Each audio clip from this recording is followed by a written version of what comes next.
Hi everyone, so the next lecture that we're going to talk about is another way to combine functions, which is function composition. You may have seen this in some previous classes. We're going to cover it in a more general setting, of course. Okay, so how do you build a composition of functions? Well, first you have to give me three non-empty sets. Okay, and then suppose that I have a function f that goes from a to b and a function g that goes from b to c. And so the composition of f and g will be the function g, and then the notation has this little circle here, and then you'll have, well, you read this as g compose f, but it's like g, and then you have this open circle, and then f, and that will be a function from a to c, and it will be defined in this specific way. So the composition of x will be g of f of x. You'll sort of do the evaluation in that specific way, and that's for every single x in the domain of A. And you refer to this also as just the composition function. So to make sense of this, let me draw a picture for you to help illustrate this a little bit. So let's say this is our set A. Okay, so here's A, and here's B, and here's C. Okay, now f will be a function from a to b here. So this is going to be where my x's live. My x's will live in A, and I have this function f, okay, and f can take x to f of x. Okay, so it'll be some element of the codomain of f, which is this set B. Now g takes elements from B and sends them to C. So g has to be able to take this element somewhere. And so specifically that will go to g of f of x, right? G will just map this element to g of it, okay? And so this new function, this composition, is just building the function that combines these two. And you're going to have a function now from A to C, okay, from A to C, and it will just be this function here. So this is g compose f, and the way that we define this function is we just assign g compose f of x to this specific value.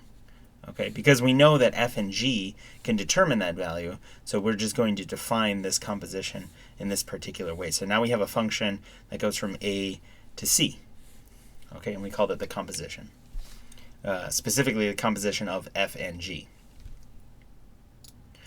One thing I should point out, though, is in the notation, you notice that it's g compose f.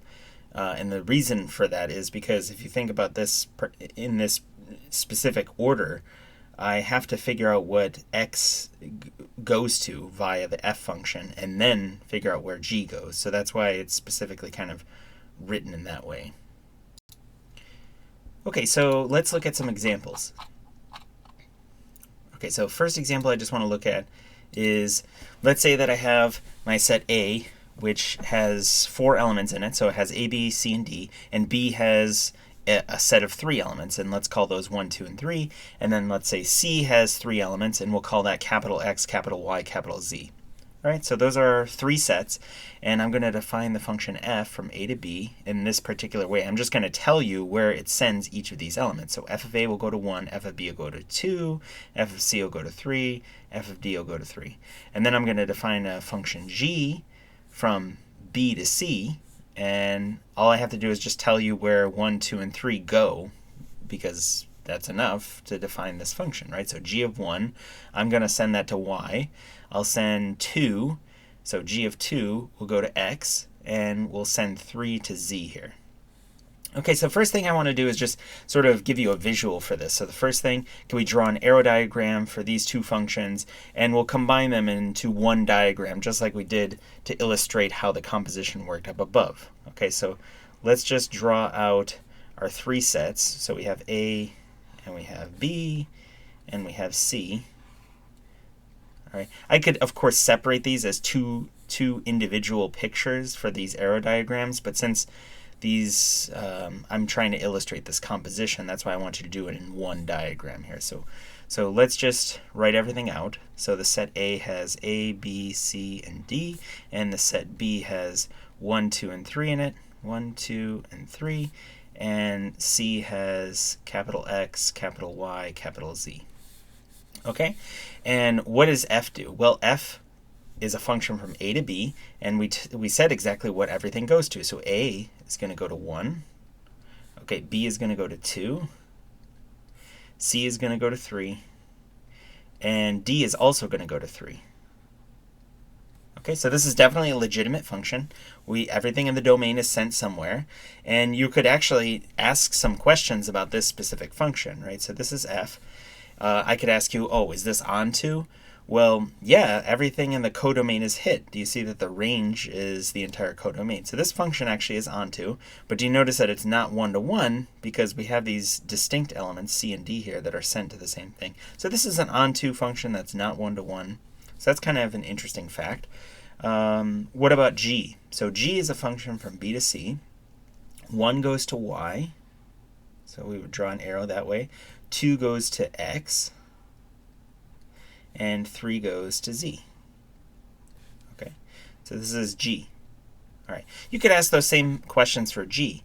Do you notice that G actually is a one-to-one and onto function? Do you see that distinct elements are sent to distinct elements, right? All these distinct things have distinct outputs, right?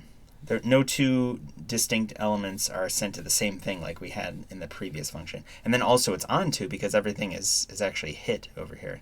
So that's kind of interesting. G is actually a bijection. Okay, so this is enough for what I was just looking at, is just an arrow diagram to illustrate that. Just adding some additional things that you could think about for those functions. Okay, now could we determine what the composition is from A to C?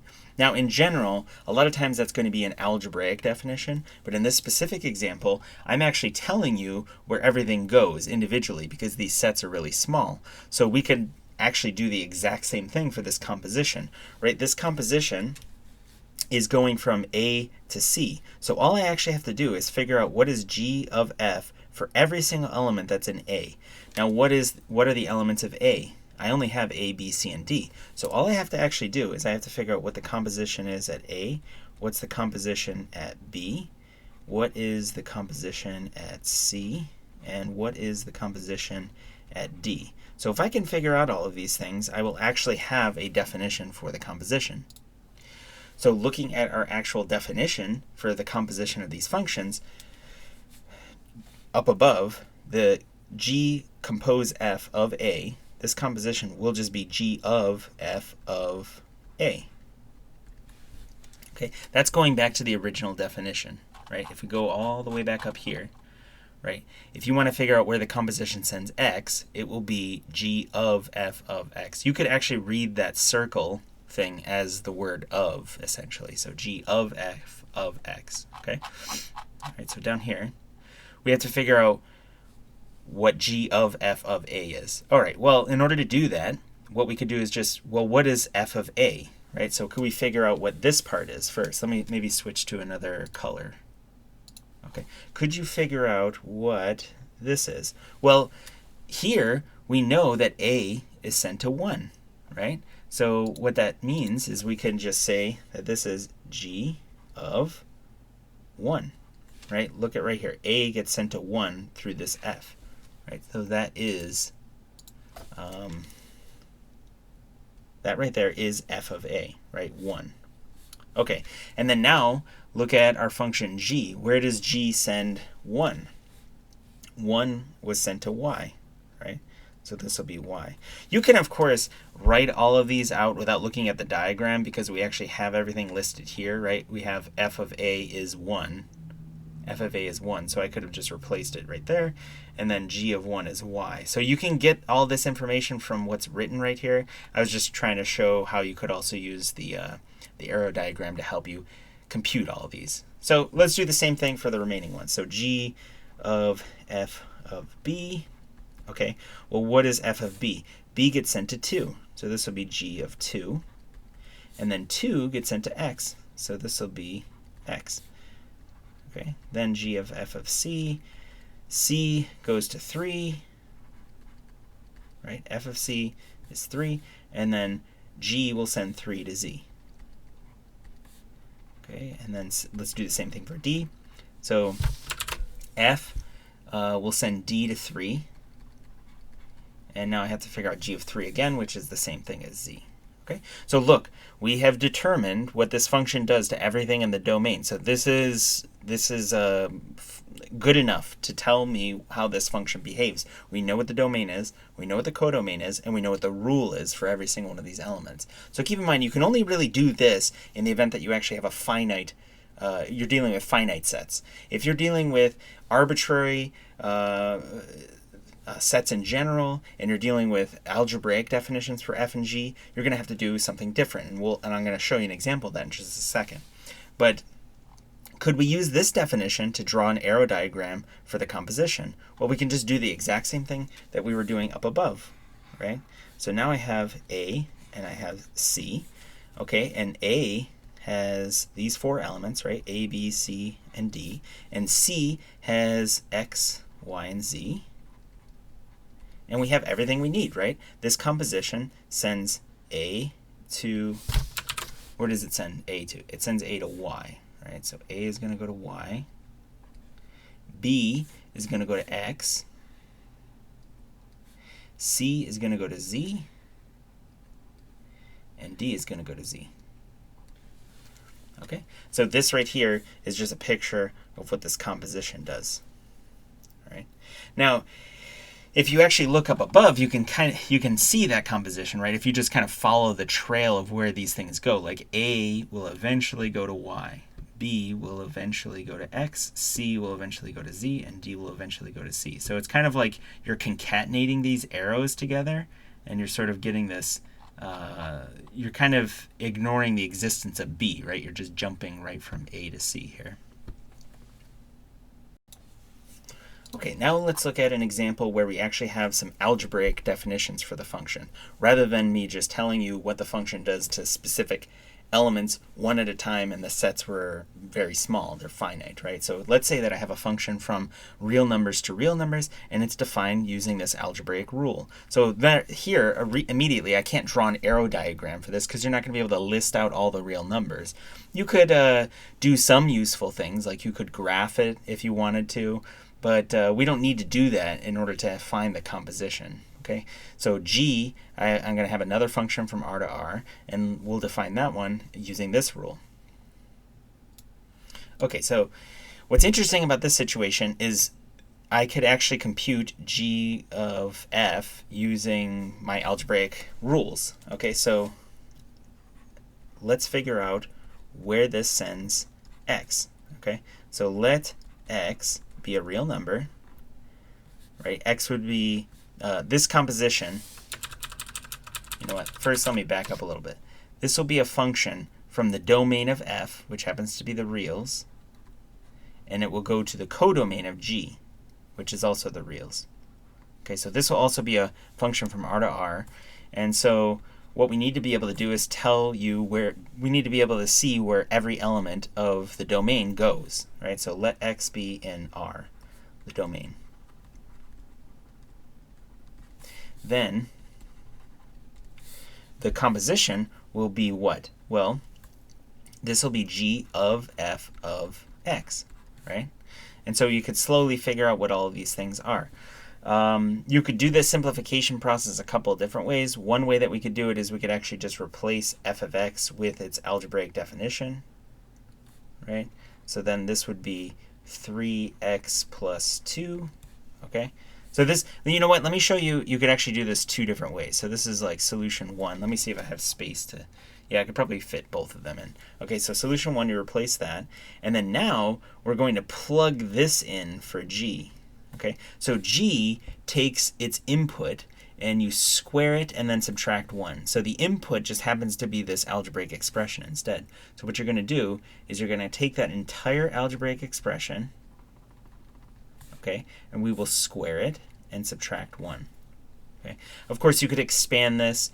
If you want, you'll get a quadratic. But to be honest, this is good enough. It's a rule. That's fine. If you were asked some follow-up question, you might want to algebraically simplify this, but that's good enough. Solution 2, another way that you could do this is you're still going to use that same rule. This will be g of f of x. But what you could do is you could just jump right to making this your input, right? So the input would be, instead of x, it'll be f of x. So you'll have f of x quantity squared minus 1. Okay? And then what is f of x? So now replace f of x. So that would be 3x plus 2 quantity squared minus 1. So you'll get the answer the same in the end. Sometimes maybe doing this you might have to expand a little bit, but I just wanted you to see two different approaches. This first approach, what you did was you rewrote what f was, then you plugged it into g. And then this one, you just plugged f directly into g and then simplified what f is. All right, but you have to be kind of careful. Maybe make sure you have parentheses for certain parts, and try not to make a mistake. Okay, now what's interesting about this situation is the domain and codomain for these two are actually the same. So you actually can figure out the composition in the other way, right? Because this would go from the domain of g to the codomain of f as long as the codomain of g matched the domain of f. So that's the only real requirement to be able to do the composition. In this situation, that actually is the case. So I can figure this out. All right. You not always can you do that, but in this situation, if everything's the same, of course you can do it. You might run into some weird restrictions sometimes, depending on the type of domain you're dealing with. But in this situation, I think everything's going to be pretty nice. Okay. So here, what is this? Well, so same idea as before. We're just going to let x be in the domain. So let x be an element of the domain. Okay, x is in the real numbers being the domain. And then you can actually tell me what f composed g is. Okay, so by definition, this will be f of g of x. Okay, and what we can do now is we can replace, okay, well, what is g? G, it sends g of x is x squared minus 1. So g of x, I can just write x squared minus 1 right here. And then now you can plug this in to f. Okay, so f takes its input, and you take the input, you multiply by 3, and then you'll add 2. Okay, so I'm going to take this input. Our input just looks a little weird, right? So you're going to take that input, you'll multiply it by 3, and here you want to make sure you have parentheses, right? 3 times this entire input, and then it was subtract by 2, right? So add 2, sorry. So add 2.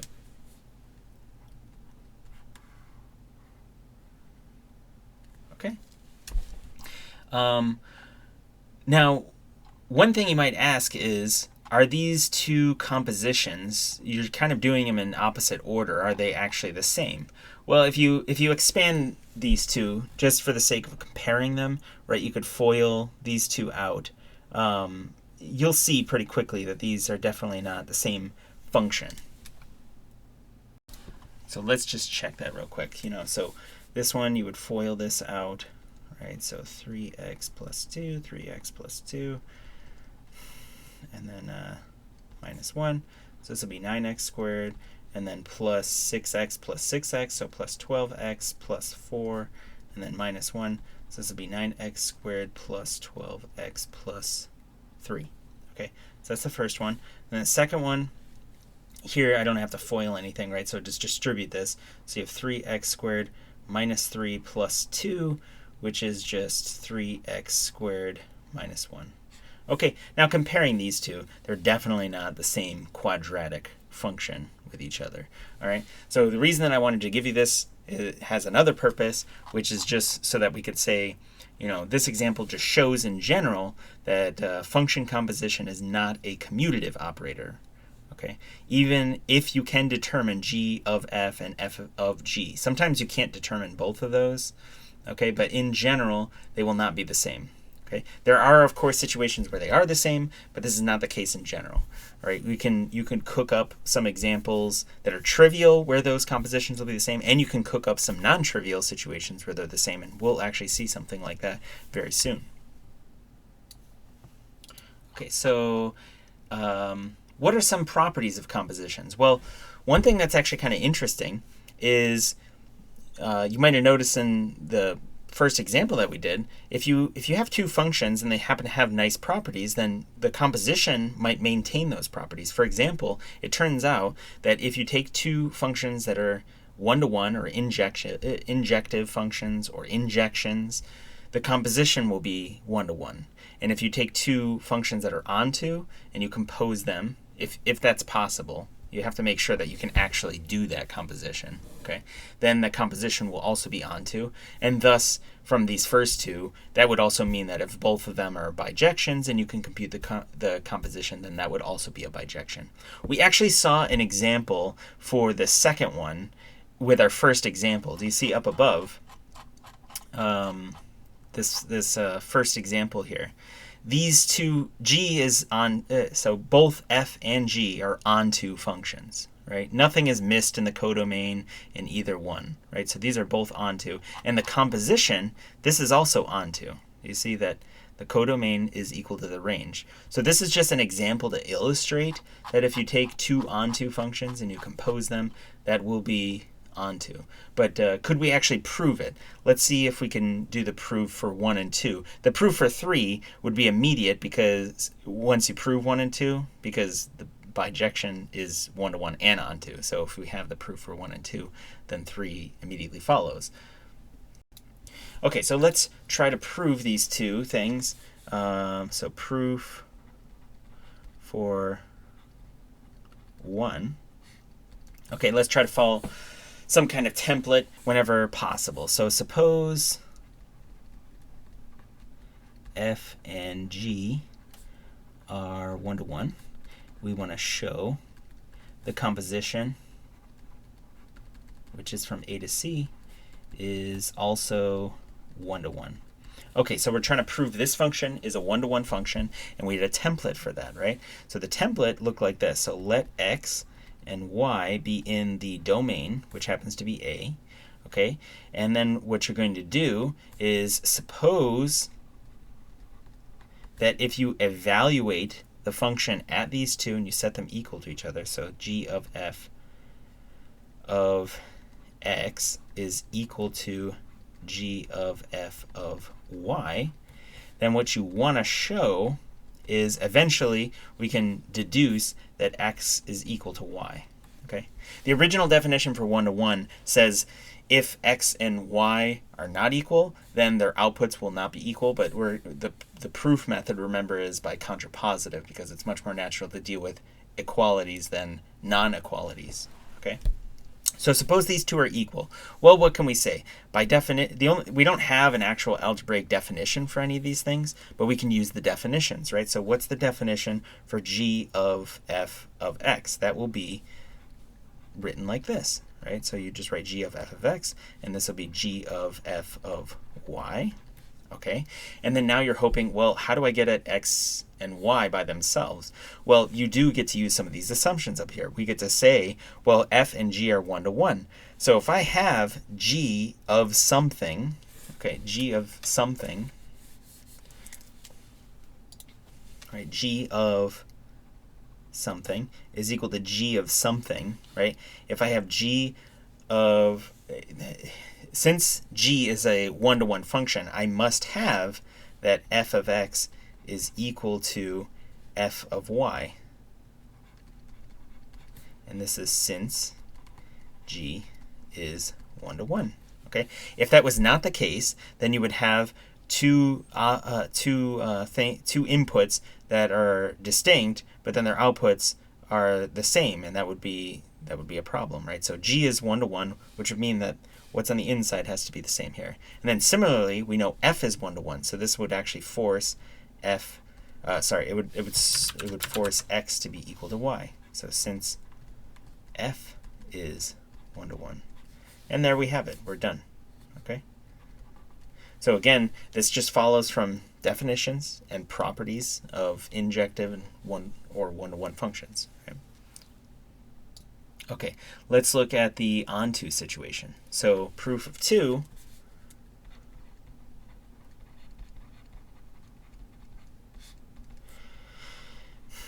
suppose f and g are onto.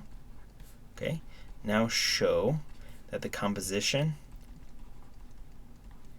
is also onto. Okay, so how did the template for that work? Well, to show that a function is onto, you have to pick something arbitrary in the codomain. So let little c be an element of big C, all right?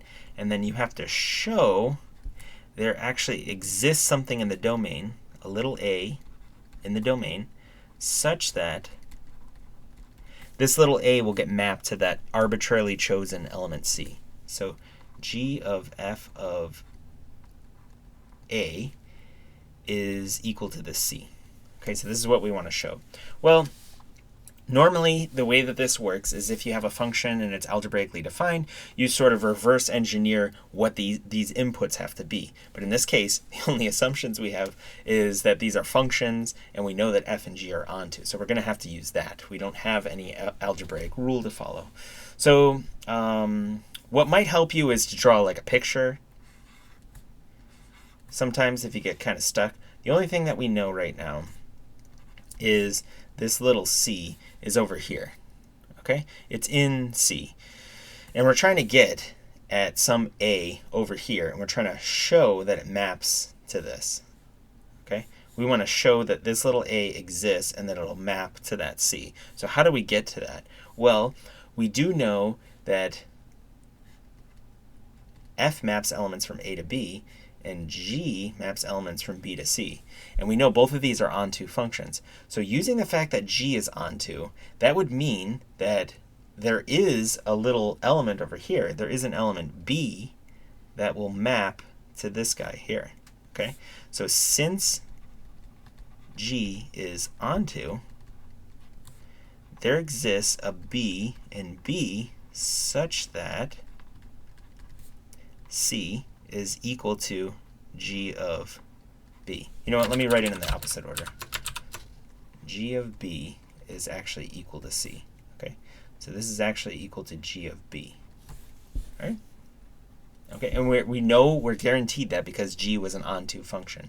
If g was not onto, then this would be something that's not hit, not in the range, right? Not in the image. Okay. Well, okay, does this complete the picture for us? We're looking for an element A that gets mapped all the way to C. Well, we also know F is onto. So since F is onto, do you see that we actually would be able to guarantee that there is an element A that'll map to this B here? You see that? Because F is onto. So now, forget that all this stuff over here exists. Just look at the function from A to B. This little b is definitely an element in the codomain, big B. So I can now say that there must be something in A that gets mapped to that guy. Right? So there exists a little a and A such that f of A is equal to that B. Okay? And do you see that we're actually done? Because now we definitely, do you see that the composition is just this exactly, right?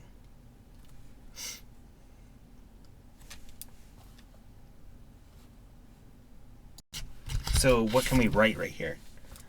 I mean, we could just, we know g of b is the C, and b is f of a. So this is g of f of a, right? So we're actually done. So thus, there exists an a in A such that f of a equals b, so so g of f of a is